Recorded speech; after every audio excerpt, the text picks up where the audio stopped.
morning. I hope you're doing good this morning. Yay, I got a different stance so I can actually sit up. I felt like I was going like this trying to see you guys. All right, here we go. June 5th, let's not waste any time. The habit of categorizing and judging our experiences locks us into mechanical reactions that we are not even aware of and that often have no objective basis at all. These judgments tend to dominate our minds, making it difficult for us ever to find any peace. Jon Kabat-Zinn, born 1944. Longing and loathing and labeling are mechanical reactions. We respond to situations and people in ways that are subjective and that we think will make or keep us happy. We long for what we presume to be advantageous and loathe what we expect to be undesirable. When looking at today's tasks, do we loathe what is in store for us and long for another lot in life? Is being single attractive while being in a relationship seems like a downer? Or is it the other way around? Is that grass we see over there actually greener? Or this just a perception? We can stop longing and loathing and labeling when we resist the urge to place value judgments on things, tasks, and people. This job will make me happy. This illness is a great injustice. We often recite a descriptive narrative about our lives, our circumstances, and the characters in our lives. Villains, heroes, injustices, and misfortune prove that life is unfair, or that we live a charmed life, if that is how we describe it. We say that we are telling it like it is. But are we? In the spiritual kindergarten of early recovery, we shift from defending to demonizing our addictive ways. This replaces one reaction with another. As we graduate from this kindergarten, we gain humility. We know less and judge less as we mature. Kabat-Zinn invites us to try out a beginner's mind or apply childlike awe to situations we had been reactively judging as clearly good or bad. Judging is a coping mechanism. Thinking fast certainly saved our asses before. That's what made us good in emergencies. Sobriety teaches us to excel at the everyday experience, not just at crisis. Does contentment elude me? Can I spend a few days keeping an eye on how I judge and articulate my experiences? Peace and contentment might be attained by simply letting go of preconceived ideas. Wow. In the spiritual kindergarten of early recovery, we shift from defending to demonizing our addictive ways, right? This replaces one reaction with another. And as we graduate from this kindergarten, we gain humility. We know less and judge less as we mature. A spiritual kindergarten. I always relate this experience, my experiences as a Jehovah's Witness and coming out, right, to addiction, because I was addicted to something I felt was the right thing for everybody else. And that they had to change their belief system in order for them to be acceptable to my God, Jehovah. I also grew up in an alcoholic home. So my father was an alcoholic, my mother was the rager, and she was the crazy Jehovah's Witness. That made us all do what she wanted, regardless of whether it was right? So when I came out, I really did have a beginner's mind, and I still do in a lot of ways, right? A childlike mind. I'm in awe of so many things now. I mean, I feel like when I go to places, it's just all so brand new to me. And I don't even like sometimes opening my mouth to ask a question because I feel like, man, that question is so just kind of, I mean, I feel like I don't know anything about the world. So when I ask the question, they're going to know that. People on the other side of that question are going to know that I don't know anything. Yeah, so there's a lot of things that happen to your mind when you don't. It says these judgments tend to dominate our mind, making it difficult for us to ever have to find any peace, right? The beginning of it says the habit of categorizing and judging our experiences locks us into a mechanical reaction that we are not even aware of and that often have no objective basis at all. These judgments tend to dominate our minds, making it difficult for us ever to find peace. And I love that. It's true, right? It's nice not to have be a judgy person, but I mean, that I was a Jehovah's Witness, a born-in Jehovah's Witness. That's all I knew.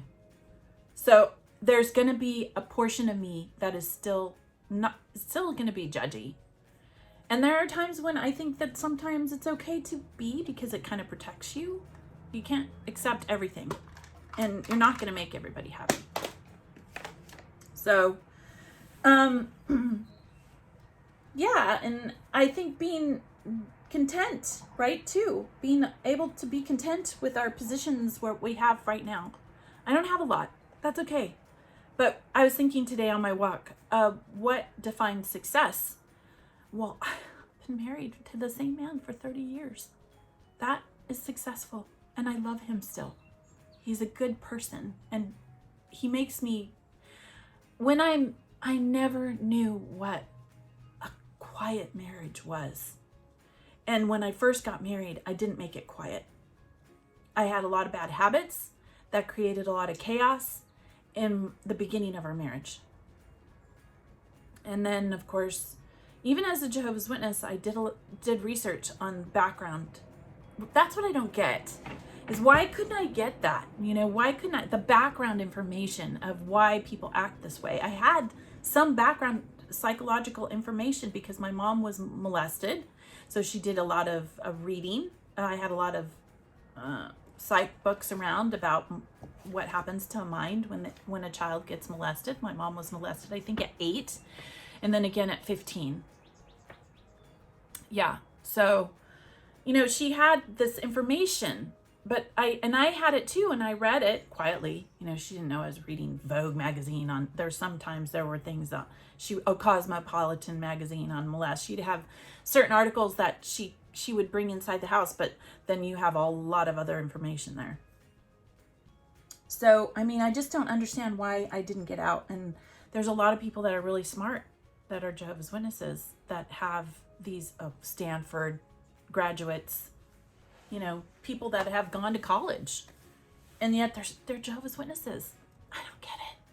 And the same with me. Like, we talk, my husband and I, a lot of red flags. I saw a lot of red flags, but I was so in, right? I was so in this little tiny thing that I couldn't really get myself out of until you get yourself out of and spread yourself out.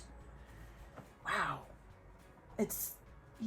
Recovery comes when you can just let go of reactively judging good or bad. Good or bad. Because there's a lot of gray areas in the world. And now I can just accept that. It's so nice. I went off on a lot of different things. It's so funny because my brain could just do that. And I apologize. I don't know if it's because of age, hormones, or because, I'm a little bit crazy. So there you go. Can I spend a few days keeping an eye on how I judge and articulate my experiences? I do the best I can. Peace and contentment might be attained by simply letting go of preconceived ideas. And how? Peace and contentment. And sometimes it's a little bit disappointing when you realize, oh, my preconceived ideas about the world, no, they don't, it's not there. That wasn't real. Preconceived ideas. When I left the organization, one preconceived idea is that people were not interested in God. Because when we go to the Kingdom Hall and we go to the assemblies, we always are told, oh, well, these are godless people because, I don't know, they smoke or they don't dress up right to go to church. They're not in a dress and high heels and in a nice suit with a tie. No. Oh my gosh. They love God. When I got out, I realized how many people loved God or whatever their God is. So that was fascinating. I'm like, you love God and you love God like this and you love God. I went to the churches. Yes, I did. And I cried like a baby. I went to Thanksgiving, I think the first year. Our little neighbor girl invited us, and she's like real religious. She's so cute. She was cute. She was, she explained hell to me. I liked her version. You can do just about anything. God knows, hey, you have a good heart. So you're alive. You stay alive, even if you're doing a lot of different things. So I liked her version of God. So I encourage that. I encourage you to go and check it out. I mean, that's how I got to where I am today, is freed from God, because I got to see how other people's version of God was. And respectfully, I did. And I was amazed. I mean, I went to a nice meal. I had a nice meal. People brought their food. We broke bread together. I listened to the pastor. Yeah. I think it's a good experience. Preconceived ideas, letting them go, and then just enjoying what you're listening to around you. Whatever, even if you don't agree. I mean, you can stay quiet and not agree with it, right? You don't have to raise a flag in the middle of the whole thing and say, oh, although I do believe in that, right? Because I'm very much an activist, and I will continue to be, because that's exactly what I wanted to do when I was one of Jehovah's Witnesses. Why did I go out in service? I thought I was going to help people. I still want to do that. I got a little scared doing this thing though, because I got my brand thing, and then I'm like, I put the stop. I just wanted to stop. I didn't know what I was getting into. YouTube scared me. And, TikToks, Instagram, all that stuff. Facebook. I don't really care. I mean, I just want people who need me. That is who I want to help. That's it. And I don't know what that is. So I don't want to put myself into like a certain box, right? No. Stake myself in YouTube territory. No, I want to be open. And then I'll share with you different things. I walk. I see beautiful things. I want to share that with you. I got thrown out of Amazon, KDP. I want to share that with you too. I want to make it so that you can see what I did, and then you can do it. And I got kicked out, so I don't know. I don't know what's going to happen. I checked my email today and they said I got reinstated, but I don't even know what that means. So in the interim, because you hear so much about KDP and low content. So I'm going to try and do it for you. I have to have help, of course. I have to go through videos. So I really want to show you, because I think it's neat. And if you're an ExJW and you you can create things and you love to do things, I think it would be helpful. So just bear with me, because I have to figure out how to do all that stuff. It's hard, especially when you're older. I forget things so fast. I'm sorry, I'm talking a lot. I'll let you go. I want to wish you a good mental health day. Got it? Enjoy what you have. Let your preconceived ideas go. and let the world, just open yourself up to the world and see what it has in store, and appreciate every little tidbit of what you get, because it could be gone. So yeah, I hope this helps you on your healing journey. I want you to follow your bliss. I want you to be a good human, be kind, be loving, be sweet. Okay, loves, I got one day in. Let's see if it happens tomorrow. I got my workout. I did my walk. Go walk outside. Go see the beauty around you. I'll share that with you too. Bye. Have a great day. Follow your bliss. Be good humans. Let's see if we can find him in that mess. Sludginess.